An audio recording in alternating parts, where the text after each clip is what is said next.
Halo semua, perkenalkan saya Ika Hibratullah Dias Putra, nomor absen 9 dari kelas 75. Hari ini saya akan menyelesaikan tugas dari Bu Mary, yaitu menceritakan salah satu cerita fantasi. Cerita yang akan saya bawakan berasal dari Kalimantan Barat. Siapa nih yang udah penasaran sama cerita yang akan saya bawakan? Yang udah penasaran? Yuk, langsung ke ceritanya. Cerita yang akan saya bawakan adalah legenda batu menangis.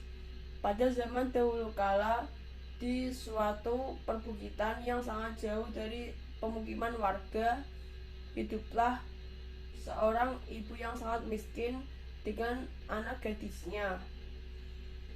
Sebelum ayah sang gadis meninggal, ibu dan anak itu hidup dengan berkecukupan. Tetapi setelah ayahnya meninggal, ibu dan anak itu hidup menjadi miskin. Sang gadis sangatlah cantik, tetapi sayang sekali, ia memiliki sifat yang sangat buruk. Ia sangat pemalas. Ia tidak mau membantu ibunya melakukan pekerjaan-pekerjaan rumah. Selain pemalas, anak gadis itu sikapnya sangat manja. Segala permintaannya harus dituruti. Setiap kali ia meminta sesuatu kepada ibunya harus dikabulkan, tanpa memperdulikan keadaan ibunya yang sangat miskin. Setiap hari ibunya harus membanting tulang untuk mencari sesuap nasi. Pada suatu hari, anak gadis itu yang bernama Darmi diajak ibunya turun ke desa. Mereka turun ke desa untuk berbelanja.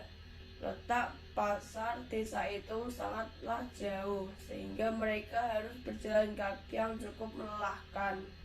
Anak gadis itu berjalan melenggang dengan memakai pakaian yang bagus dan bersolek, agar orang di jalan yang melihatnya nanti akan mengagumi kecantikannya. Sementara ibunya berjalan di belakang sambil membawa keranjang dengan pakaian sangat dekil. Karena mereka hidup di tempat terpencil, tak seorang pun mengetahui bahwa kedua perempuan yang berjalan itu adalah seorang ibu dan anak. Ketika mereka mulai memasuki desa, orang-orang desa memandangi mereka. Mereka begitu terpesona melihat kecantikan sang Darmi, terutama para pemuda desa yang tak puas-puasnya memandang wajah Darmi itu. Namun, ketika melihat orang yang berjalan di belakang Darmi, sungguh kontras keadaannya. Hal itu membuat orang bertanya-tanya. Di antara orang yang melihat itu, seorang pemuda mendekati dan bertanya kepada Darmi, "Hai gadis cantik, apakah yang berjalan di belakangmu itu ibumu?" Tanya seorang pemuda. Namun, apa jawaban Darmi? "Bukan," katanya dengan angkuh. "Ia adalah pembantuku," kata Darmi. Kedua ibu dan anak itu kemudian meneruskan perjalanannya. Tak seberapa jauh, mendekati lagi seorang pemuda dan bertanya pada anak gadis itu, "Hai manis, apakah yang berjalan di belakangmu itu ibumu?" "Bukan," jawab gadis itu dengan mendongakkan kepalanya. "Ia adalah budakku," kata Darmi.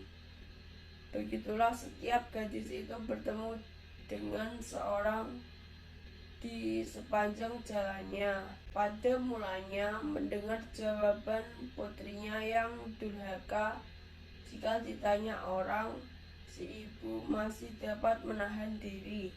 Namun setelah berulang kali didengarnya jawabannya sama dan yang amat menyakitkan hati, akhirnya si ibu yang malang itu tak dapat menahan diri. Si ibu berdoa, "Ya Tuhan, hamba tak kuat menahan hinaan ini. Anak kandung hamba begitu teganya memperlakukan diri hamba sedemikian rupa. Ya Tuhan, atas kuasa Tuhan yang Maha Esa." Perlahan-lahan tubuh gadis durhaka itu menjadi batu. Perubahan itu dimulai dari kaki. Ketika perubahan itu telah mencapai setengah badan, anak gadis itu menangis. Darmi memohon ampun kepada ibunya. "Oh ibu, ibu, ampunilah saya. Ampunilah kedurhakaan anakmu selama ini, ibu. Ibu, ampunilah saya." Darmi itu terus meratap dan menangis memohon kepada ibunya. Akan tetapi semua telah terlambat. Seluruh tubuh gadis itu akhirnya berubah menjadi batu. Sekalipun menjadi batu, namun orang dapat melihat bahwa kedua matanya masih meneteskan air mata, seperti sedang menangis. Batu itu yang sekarang biasanya disebut sebagai batu menangis. Demikian cerita batu menangis. Kira-kira pesan moral apa yang bisa kita dapat dari cerita tersebut? Ya, betul sekali. Kita harus menghargai dan tidak boleh durhaka kepada orang tua. Demikian cerita dari saya. Mohon maaf jika banyak kesalahan. Saya ucapkan terima kasih.